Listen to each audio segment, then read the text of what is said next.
Okay, my name is Nathan. I go by Peteparker, and every week I do comic book reviews because that's the rule at my house. I have to keep doing them if I want to keep buying them. You're going to have to forgive me for running the fan while I'm doing this. Now, it's completely unprofessional.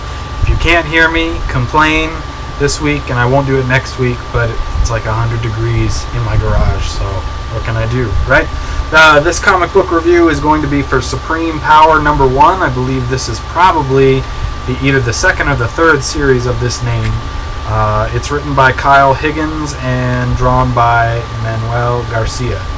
So basically what you have in this story, this is Heath Ledger, who has a glowing gem in his hand that allows him to pretty much do anything he can think of. The way you think of Heath Ledger, Captain Ledger, whatever it is, Heath Ledger. I want to say Heath Ledger. What is his name?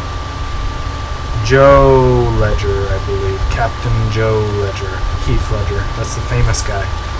Anyway, the way you want to think about this guy is basically he's a Green Lantern, only he's Marvel's modern version of the Green Lantern, more or less, if that's the way you want to think about it.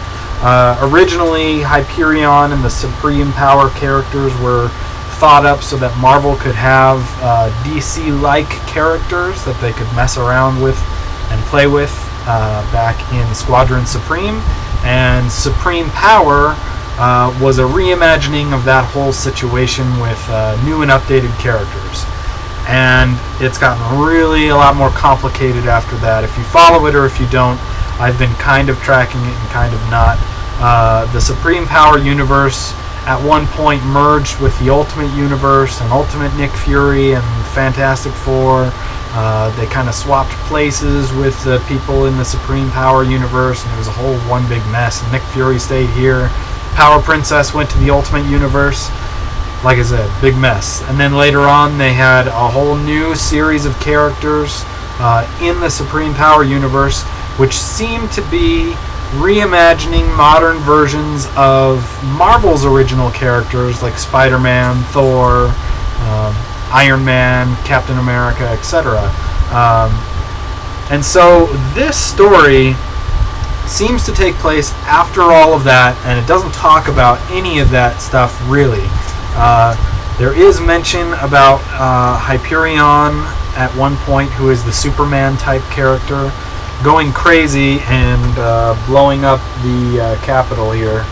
I guess he got really mad about being used by the United States government and eventually attacked and then disappeared. And so in his wake of disappearance, this guy stepped in to try to be America's hero or the world's hero using his little gem thing. But there's problems, of course, with that. He's starting to succumb from the same issues that Hyperion had. He feels like he's being used. He feels like he's being just a figurehead, but there's nobody else to do it, is basically why he continues to do it. And then the jewel itself, or the gem, or whatever the stone, whatever you call it, the crystal even, the gem itself starts to take him over sometimes, and I guess this has happened a couple times before. I barely remember that once in a while, but in this one it does take him over again and totally executes a Muslim Syrian superpower, basically for the United States and a conglomerate of big-time countries that are trying to control the amount of superhumans that are on the planet. Or it's kind of like nuclear arms, right? So if America had a super guy and Russia had a super guy, then they would get together and try to make sure that nobody else had super guys, because they don't want everybody just having their own superpower or their own giant weapon, right? So that's kind of along the lines that the same thing is happening. So in the end of the story, you basically get that he's just going to keep going because he doesn't feel like anybody else is going to be able to do what he's doing. And then they flash to some Arctic place where some reporter or stealth person believes he's found Hyperion hiding out with a beard, hanging out outside with a girlfriend or a wife or something. And then you get a nice little splash of Hyperion going after a photographer for the next issue. So what can I say about this? I like Supreme Power. I like the original Supreme Power series a lot. but it's kind of taken some weird twists and turns with the Ultimate Universe converging, and then that whole new series of characters kind of came up really quickly and then fell apart a little bit. So I'm really leery as to whether or not this is going to hang out anymore. This says 1 of 4, so it's only really going to be 4 issues. But this first one was relatively boring. Not a lot of it happened in there. You did have one guy that was totally destroyed by the gem guy. He's turned into bones. I don't even know if it's in here.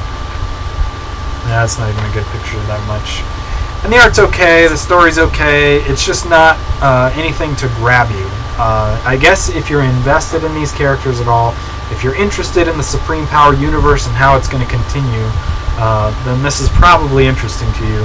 It's a nice little story, kind of, but it's really just an introduction to the rest of the series. I imagine that once all 4 issues are out, it'll be much, much better altogether.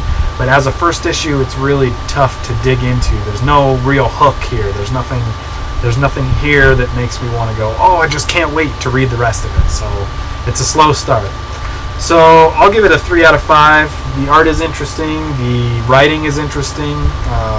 There's a lot of reflections from other stories that I've seen and heard in here. So it's not all that original, but at the same time, I do like the characters. So there you go, 3 out of 5. If you want to check out my other reviews, they should be all up today under Spidey207 on YouTube, and under Peteparker everywhere else there are reviews. So that's it for this time. Thanks for listening.